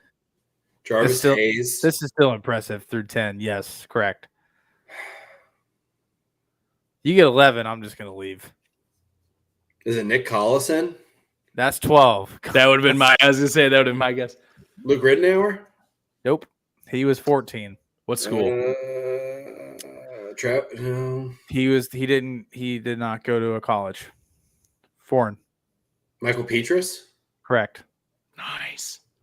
So you have 11, 12, and 14. You're missing 13. Drafted by Memphis. Fuck. With the UNLV. Marcus Banks? There you go. Damn.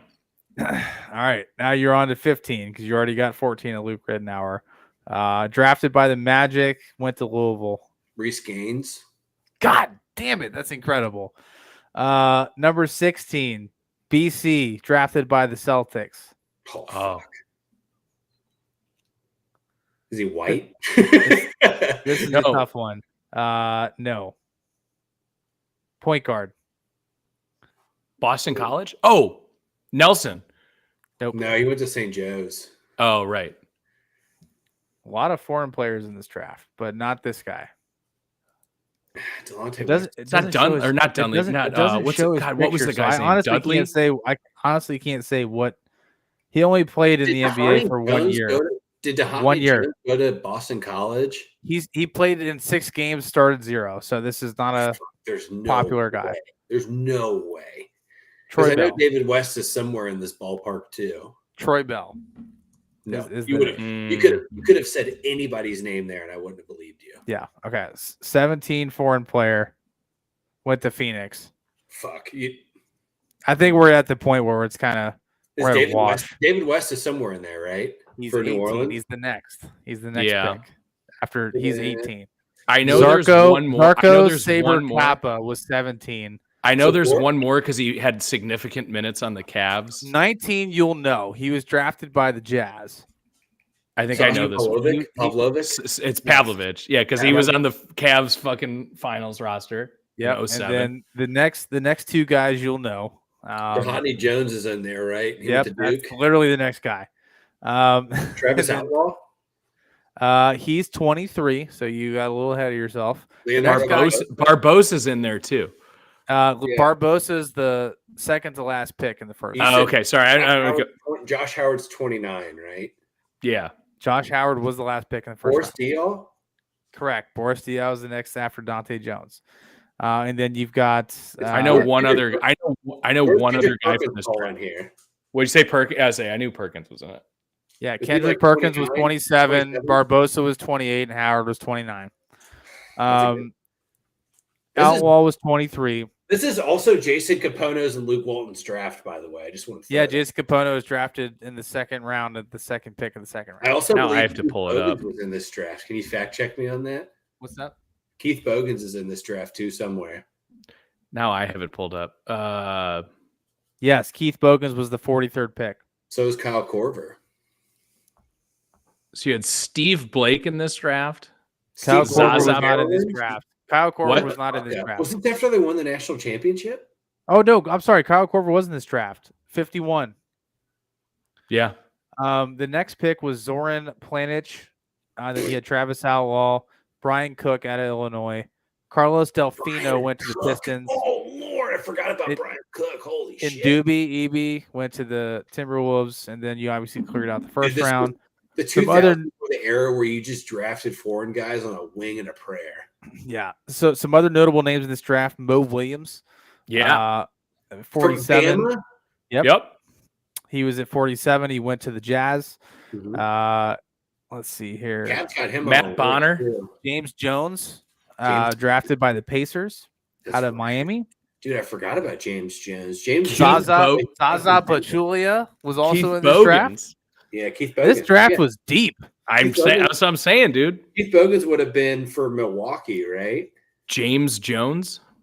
I mean, if you just look at this draft right here, it's the deepest draft of all time. From LeBron all the way down to literally fucking Korver. Like this, I mean, that's the first pick to the 51st even Brandon pick. Hunter. Like, how many did I get there? Did I get like 12 in a row? You were on a run. You went 1 through 10 pretty clean, with the exception of TJ Ford that you had before Kirk Heinrich. Of all time, it's just in my brain. It is. It's easily the best draft of all time. Other than Darko Milicic, which haunts Detroit Pistons fans for the remainder. But it really doesn't, because they won the championship that year. I know. Yeah, that was the year. Could have just had Melo. That's the Chauncey Rip Hamilton year with fucking that's Ben Wallace the classic. Like, well, we don't really need any of these guys, so let's take the project. Yeah. Well, they said they drafted Darko Milicic in the thought that he was going to replace Rasheed Wallace in like 2 to 3 years. That was the whole plan. So there's multiple GMs in that draft that said he was like, you bring him into your gym like he was a specimen. Yeah. No, well, he was, what was he, like 6'10" or 6'9", 250, and he could shoot from everywhere. He was, I think he's a guy that was He was 7 foot. He was 7. Yeah, he was a 7-footer. Yeah, he was just before that mattered in the NBA. There was only one guy that could do that at that point in time, and he hadn't, even Dirk was like still getting his feet wet in the NBA by then. Yeah. It was just one other draft class I want to pull up for you guys is the 08 draft. I still think there's some pretty notable names here. So 2008, can you at least start me off in 2008? Is that Odin? No. Which The first pick in this draft won an MVP. Kevin Love's in there. Michael Beasley's in there. Yep. Oh, Derrick Rose. Derrick Rose. Yeah. Derrick Rose. OJ Michael Mayo. OJ Beasley. Mayo's in there. They traded the pick. Aaron's correct. So Derrick Rose, Michael Beasley, Michael and then Beasley, Todd, you had Mayo. Mayo, which they traded the pick from Todd, Memphis. Yep, correct. 4 is Russ. Kevin Love. 5 is Kevin Love. Danilo Gallinari. 6 is Danilo. Eric Gordon. 7, correct. Brandon Rush is in there. Yep, not 8 though. Zebo's in there. No, that's too late. No, Randolph's not in there. There's a Randolph in there, but it's not him. Both the Lopez brothers are in this draft. Correct. Mm. So this is 2008. Is this Shumpert? This is somebody you guys I would not have guessed this guy. Joe Alexander was the 8th pick. DJ Augustin, he's in there. DJ is the 9th pick, and then He was obviously, a dog. and then Maurice Brooke is the 10th pick. The next guy is a point guard out of Arizona. That's not DJ Augustin. Nope. Gilbert? Oh, Jared Bayless. Jared Bayless. Oh, yeah, DJ Augustin was Illinois. And then the next guy is he was drafted by the Kings out of Ryder. Jason Thompson. And then 13 was a shooting guard out of Kansas drafted by the Blazers. Brandon Rush. He played for the Pacers. Correct. And then this is a Randolph, just not Zebo. Went to LSU, drafted by the Warriors. Fucking Anthony Randolph? Anthony Randolph. Anthony. What? I was supposed to say Stromile Swift, and you gave me the last name. What an idiot. What an idiot. It's always the answer is always Stromile Swift. And then that's a great who the fuck it is, by the way. We've done that 6 times. We have. And then Robin Lopez was 15. Maurice Bates was 16. Roy Hibbert. 17. JaVale McGee. 18. JJ Hickson's in there. 19. UNLV, right? Ryan Anderson. He's 21. You're one off. There's one person before him. Courtney Lee from Western Kentucky. He went to NC State, drafted by the Cavs. That's not JJ Hickson?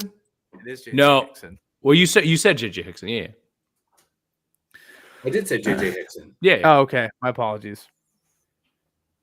The next one. I said UNLV. These are all good names. Costa Kufis. Oh, that was like the end of the round. He was 23, but he wasn't the next one. The next one was he went to Cal, drafted by the Nets. Journeyman. Ryan Anderson. Yep.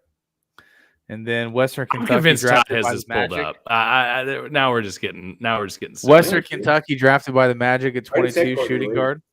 Yeah, you did. And then you said Costa Kufis already. Mm-hmm. The next one, he was drafted out of Spain or the Congo. Rudy Fernandez went to the Sonics. Oh, damn it. Serge Ibaka. Damn it. Played in the Spain professional. I just heard Spain. This one's easy. I was like, Rudy Fernandez. Obviously. This one's easy. France went to the Rockets. Batum. Yep. Uwe Pui, the Spurs. George Hill. Yep. This is a good draft, by the way. Up until the second round. Second round, it gets a little thin. It should. Aaron, just for your information, this is prime me just looking up where everybody went to college. Yeah. I was just teasing. Kansas, drafted by the Timberwolves. Ben McLemore? Nope. He won a couple championships. Not by his own doing, but it had something to do with South Beach. Chalmers. There you go. Mario Chalmers. Good. That's a good one. 2008 for Mario 2008. Shit, I thought he was later than that. He went to Texas A&M, drafted by the Clippers. Played most of his career with the Clippers. DeAndre Jordan. There you go. Oh, here's a good one. UCLA, drafted by the Bucks, out of Cameroon. Oh, Thon Maker. Nope. No, it's he's got a cool name. Is this small forward? No, that guy went to Wake Forest. That I'm thinking of. Oh, it's small forward.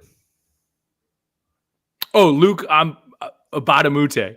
Yeah, there you go. Luke Badamute. Hell yeah. Here's a good one. A little bit later, out of Slovenia, drafted by Goran the Spurs. Dragic. Yes, Goran Goran Dragic. Dragic. This was a kind of That is a good draft. to be I'd honest. take 03 over this, but Is this so? just because of the Hall of Famers. This is the still way. OJ Mayo's draft, right? Yeah. Bill Yeah. Walker's in here too somewhere. Let's see here. Second rounder. 8.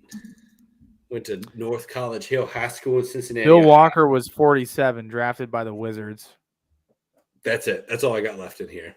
That's all. Yeah, I got that's left. really Anybody it. else? There's nobody else there. The That's fact that Aaron knew who Lua Mua Bonte Luke was. Mbabute. Luke That impresses Mbamute. me more than anything else that's happened tonight. I couldn't have given you that dude's name if my life depended on it. What about when Bobby said Notre Dame and I just said Luke Herringody? That's actually the most impressive thing that's happened. That was impressive to say the least. That was very good. There weren't really a lot of other people to pick from though either. I just said Luke Hansborough after you said Luke Herringody because that's the only other person I could think of that went to Notre Dame. Is there anybody else in the NBA that's made an impact that played? Austin Carr, but that's like way early. Deep in the queue. No is the answer. I think we can sit here and do this all Yeah, we can day. keep doing this, but and I'm gonna go quiz it, watch but- the Warriors-Lakers game. Yeah. The last time I checked, it was 17-17 first quarter, about midway through. It was like- so. Good game going on right now, guys. What a fun thing to get us all back on the This was same fun. night. This was a good ass time. Appreciate everybody that swang through.